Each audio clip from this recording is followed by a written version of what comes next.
사랑합니다. 잠언에서 가장 중요한 주제 중에 하나는 의인과 악인에 대한 내용이고, 또 중요한 주제 중에 하나는 지혜로운 자와 어리석은 자, 지혜를 얻는 자와 어리석은 길을 택하는 자, 이 주제입니다. 잠언 11장에서는 잠언 대부분의 내용이 그렇지만 의인과 악인을 대조하면서 지혜를 얻은 자와 지혜를 얻지 못한 자, 어리석은 자를 계속 대조하고 비교하면서 이야기를 진행시키고 있습니다. 중간중간에 일반적인 잠언의 내용을 하나씩 넣어주는데 그 사이사이에 또 의인과 악인의 대조가 들어가고 이런 내용으로 구성이 되어 있습니다. 예를 들면 17절에 인자한 자는 자기의 영혼을 이롭게 하고 16절에 유덕한 여자는 존영을 얻고 근면한 남자는 재물을 얻느니라. 이런 내용들은 이제 일반적인 잠언이고, 그 아래 17절에 인자한 자는 자기 영혼을 이롭게 하고 잔인한 자는 자기 몸을 해롭게 한다. 18절에도 악인은 그런데 공의를 뿌린 자는, 이러면서 또 의인과 악인의 내용을 가지고 오고 있습니다. 17절부터 21절까지가 이제 약간의 한 단락으로 볼 수 있는데, 여기서는 분명하게 대조를 해줘요.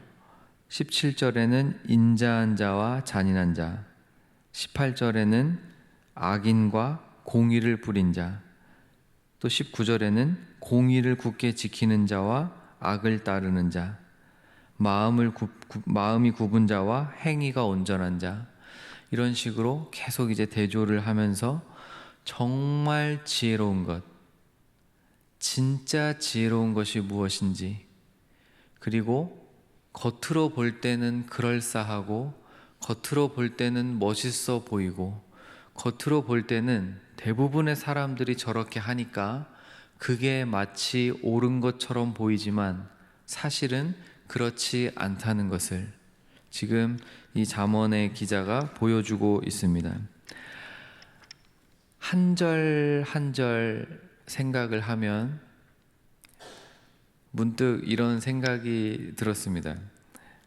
제 인생에서 남은 평생에 여기에 나오는 이 수많은 구절 중에 하나만 제대로 해낼 수 있으면, 한 구절만이라도 정말 제 삶에서 제대로 성취를 해낸다면 하나님한테 부끄럽게 서지는 않을 것 같아요. 이 세상 사는 동안에 최소한 그래도 작은 선을, 최소한의 정말 작은 하나님의 나라를 경험할 수 있을 것 같습니다.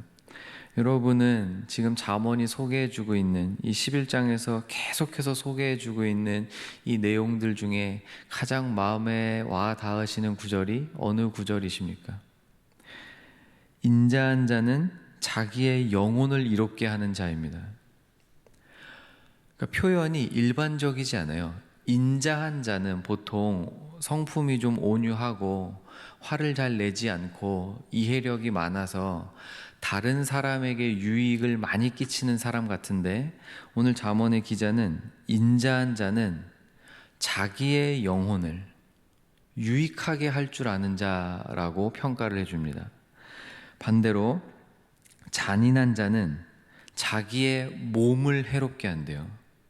그러니까 지금 그냥 1대1로 비교를 해준다면 인자한 자는 자기 영혼, 그러면 잔인한 자는 동일하게 자기 영혼에게 피해를 주거나 자기 영혼에게 나쁜 짓을 해야 되는 건데, 여기서 잔인한 자는 영혼이 아니고 자기 몸을 해롭게 한다고 평가를 해주고 있습니다. 18절에도 악인의 싹은 허무하되, 악인들이 이 세상 살면서 잘 나가는 것 같고 돈도 잘 버는 것 같고 명예도 잘 쌓는 것 같고 하여튼 겉으로 볼 때는 굉장히 유익하고 빨리빨리 무언가 잘 성취를 해내는 것 같은데 결국 악인의 싹은 허무해지고, 반대로 공의를 뿌리면서 사는 자는 여기도 착한 일하고 저기서도 착한 일하고 여기서도 정의롭고 의를 행하느라 무언가 굉장히 느리고 또 무언가 저렇게 막 오지랖을 부리는 것 같고 안 그래 보이는데 결국에 공의를 뿌리는 자의 상은 확실하다고 평가를 해줍니다. 그러니까 계속 대부분이 그런 내용들이에요. 22절에는 일반적인 잠언의 내용이 하나 더 나오고, 또 23절부터 30절까지는 의인과 악인, 지혜로운 자, 지혜를 얻지 못한 자, 이 대조를 또 시작하면서 계속해서 진짜 지혜를 얻은 자, 정말 지혜로운 자, 하나님께서 평가하실 때 가장 지혜로운 삶이란, 정말 의로운 삶이란, 선을 이루면서 사는 삶이란 무엇인지를 구체적으로 나열해주고 있습니다. 그 중에서 진짜 인상 깊은 부분들이 몇 가지가 있는데, 재물에 대한 부분을 언급하면서 25절과 26절을 이야기해 줍니다. 24, 25, 26절인데, 흩어 구제하는 사람은 점점 가난해질 것 같지만 다 뿌려주고 나눠주고 도와주느라 자기가 부를 쌓을 수 없을 것 같지만 흩어 구제하여도 더욱 부하게 되는 일들이 있고, 반대로 곡식을 내놓지 않고 과도히 아껴도 가난해질 뿐인 사람이 있습니다. 결국 이 세 절을 통해서 부에 대해서 이야기를 하는데, 구제하는 것과 연결해서 부에 대해서, 재물에 대해서 이야기를 하는데, 결론을 한 줄로 정리한다면 부는, 재물은 하나님께서 주신다는 것을 명확히 하라는 겁니다.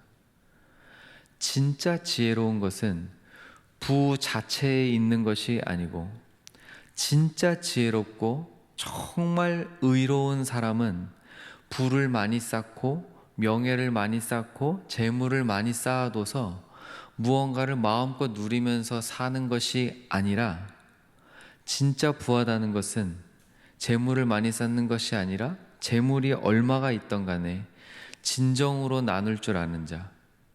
왜냐하면 진짜로 나눌 줄 아는 자가 왜 정말 지혜롭고 부한 자냐면, 하나님께서 내게 주신 것이라는 것을 분명히 아는 자이기 때문에 그렇습니다. 이게 분명히 서지 않으면 저희는 계속해서 요 유혹에 넘어질 겁니다. 이 세상을 사는 동안에 내가 원하는 대로 살고, 내가 판단한 대로 살고, 내 경험한 대로 살아서 내가 원하는 대로 사는 것이 진짜 유익하고 진짜 행복하다라고 생각하는 동안에는 저희는 절대 하나님이 원하시는 대로 살 수는 없을 겁니다.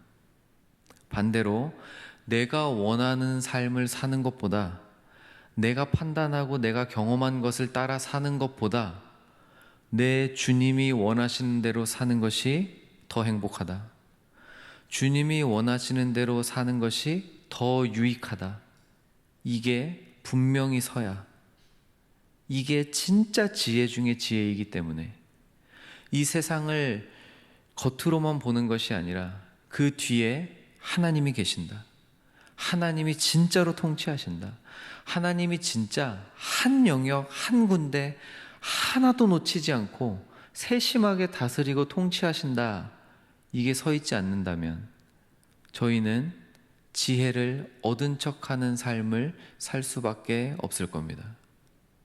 그게 31절의 최종 결론으로 약간 비웃듯이 소개를 해요. 그렇게 세상에 지혜 있다고 말하고 유익하다라고 말하고 부유하다라고 말하는 사람들이 사실은 그렇지 않다는 겁니다. 31절에 봐라, 의인이라도 이 세상에서 보응을 받는 삶을 살 텐데 하물며 악인과 죄인이리요 하고 그냥 글을 끝내버려요. 이거 진짜로 믿을 수 있는 유일한 길은 하나님이 살아계시고 하나님이 진짜로 이 세상 모든 만물을 통치하고 계시며 내 삶을 한순간도 놓치지 않고 인도하시는 분이라는 것을 진짜 믿어야 이 고백을 할 수 있을 줄로 믿습니다. 내가 원하는 대로 사는 것보다 주님이 원하시는 대로 사는 것이 더 행복하다. 이게 진짜 지혜를 얻은 자의 삶, 정말 지혜로운 자의 삶이라고 생각합니다. 사랑하는 여러분, 의인의 열매 하나를 소개하고 이제 마치는데 30절에 의인의 열매는 생명나무라. 그래서 지혜로운 자는 사람을 얻느니라 라고 소개를 해줍니다. 정말 지혜 중에 지혜. 어떤 일을 해냈을 때, 어떤 행동을 했을 때, 어떤 말을 했을 때 정말 그 일이, 정말 그 행동이 지혜로웠는지 아니었는지는 요 구절로 판결이 날 겁니다. 그게 정말 하나님이 주신 지혜라면, 그게 정말 의로움을 이루는 지혜였다면 그것을 통해 저희는 사람을 얻게 될 겁니다. 이것이 성도가 이 땅을 사는 동안에 누릴 수 있는 가장 큰 복 중에 하나입니다. 말씀을 정리합니다. 평생에 우리의 마음에 이 말이 기억이 났으면 좋겠습니다. 진짜 지혜란 무엇인가? 내가 원하는 대로 사는 것보다 나의 주님이신 우리 주 예수 그리스도가 하나님께서 영원히 변치 않는 말씀에 기록하신 이 말씀을 따라 사는 것이, 정말 하나님이 원하시는 대로 사는 것이 더 유익하다, 더 행복하다. 이게 진짜 지혜다. 오늘 하루 사시는 동안에 이 지혜로 승리하는 삶을 사셔서 사람을 얻는 유익을, 사람을 얻는 하루가 되시기를 주님의 이름으로 축원드립니다.